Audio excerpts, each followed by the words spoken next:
নাসুম আহমেদের সঙ্গে চন্ডিকা হাথুরু সিংহের চড়থাপড় কিংবা ধাক্কাধাক্কি বা কলার ধরার যে ঘটনাটা, অভিযোগটা রয়েছে, সেটা তামিম ইকবাল খান এবং জালাল ইউনুস, সেই সময় বিসিবি পরিচালক এবং ক্রিকেট অপারেশনসের চেয়ারম্যান, তারা নাসুমের সঙ্গে কথা বলে গণমাধ্যমে জানিয়ে দিয়েছেন বা খবরটা লিক করেছেন। এরকম একটা গুরুতর, ভয়াবহ, অগ্রহণযোগ্য অভিযোগ নিয়ে এরই মধ্যে বাংলাদেশের ক্রিকেট তোলপাড়, বিভিন্ন গণমাধ্যমে সংবাদও হয়েছে। যে বিষয়টা মূল আলোচনার বিষয় আমার কাছে, এই মুহূর্তে কেন এই ইস্যুটা সামনে আনতে হলো? যখন বিসিবির ইলেকশনটা সামনে, তামিম ইকবাল ইলেকশন করতে পারেন বলে শোনা যাচ্ছে, কিছুদিন আগে শোনা যাচ্ছিল তিনি বিসিবির প্রেসিডেন্টও হয়ে যেতে পারেন, তখন কেন ইস্যুটা সামনে? যখন ফারুক আহমেদ বাংলাদেশ ক্রিকেট বোর্ডের দায়িত্ব ছেড়ে দিতে বাধ্য হলেন বা তাকে সরিয়ে দেওয়া হলো, তিনি যখন গণমাধ্যমে বিভিন্ন রকম অভিযোগ তুলছেন বিসিবির বিভিন্ন পরিচালকদের বিরুদ্ধে, তখনই কেন তামিমের ইস্যুটা গণমাধ্যমের সামনে এলো? কে আনলো? নথিগুলো গণমাধ্যমে কে সাপ্লাই দিল? এই ইস্যুগুলো আলোচনা করা খুব জরুরি। যেটা হয়ে গেছে নাসুমের সাথে ঘটনা, সেটা তো হয়ে গেছে, এখন কেন এত উত্তেজনা, এত আলোচনা?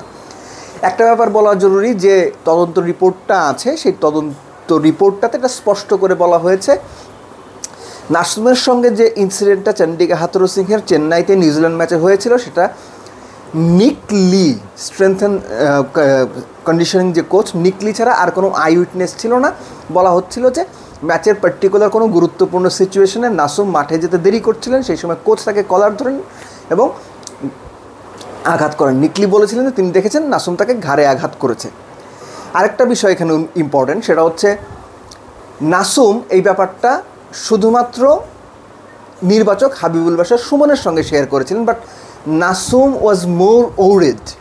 তিনি বেশি উদ্বিগ্ন ছিলেন যে এই খবরটা মিডিয়ায় চলে এসেছে এবং মিডিয়ায় চলে আসার কারণে তার সোশ্যাল যে ইমেজটা, সেটা সংকটে পড়বে, ক্ষতিগ্রস্ত হবে, মানুষ নানা কথা বলবে।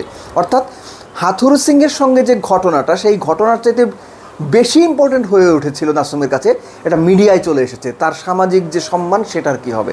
খেয়াল করে দেখেন। শুধু তাই না, ওই তদন্ত রিপোর্টে বলা হয়েছে পুরো ঘটনাটাকে, নাসুম এবং চন্ডিকা হাথুরু সিংয়ের সঙ্গে যে ঘটনা, এটাকে প্লেয়াররা বা টিম ম্যানেজমেন্ট একটা মাইনর ঘটনা হিসেবে দেখে। এবং ইম্পর্টেন্ট পার্টটা হচ্ছে এখানে যে তামিম ইকবাল খান এবং জালাল ইউনুস এই ব্যাপারটা মিডিয়াতে জানিয়েছেন কিংবা বাইরের সংবাদটা লিক করেছেন, এটা তদন্ত কমিটির কাছে দাবি করেছেন বা বলেছেন ওই সময়ের ক্যাপ্টেন সাকিব আল হাসান।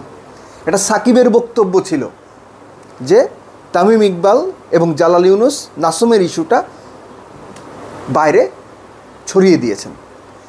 সো তদন্ত কমিটি কিন্তু এটা বলেনি, তদন্ত কমিটির কাছে সাকিব আল হাসান এই অভিযোগটা করেছেন। তদন্ত কমিটি যাদের ইন্টারভিউ নিয়েছে তাদের মধ্যে ছিল সাকিব আল হাসান, মাহমুদুল্লাহ রিয়াদ, লিটন দাস, তানজিম সাকিব, হাসান মাহমুদ, মুস্তাফিজুর রহমান, এরা আরও সব মিলে কত 7 জন ক্রিকেটার বোধ হয়।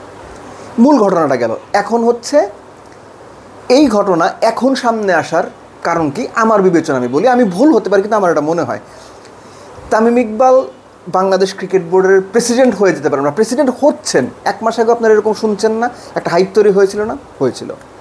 তামিম ইকবাল বাংলাদেশ ক্রিকেট বোর্ডের ডিরেক্টর হচ্ছেন, হতে পারেন, একদম হয়েই যাচ্ছেন। 6-7 মাস আগে এরকম একটা হাইপ ছিল না?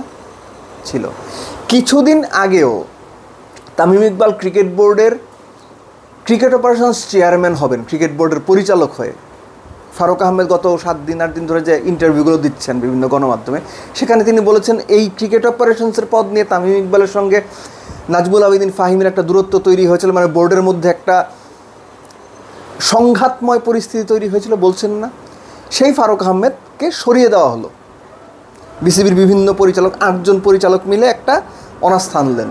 সামনে বিসিবির ইলেকশন, এরই মধ্যে তামিম ইকবাল বাংলাদেশ জাতীয়তাবাদী দল বা বিএনপির একটা বিরাট বড় অনুষ্ঠান কিংবা সমাবেশে গিয়ে বক্তৃতা রাখলেন।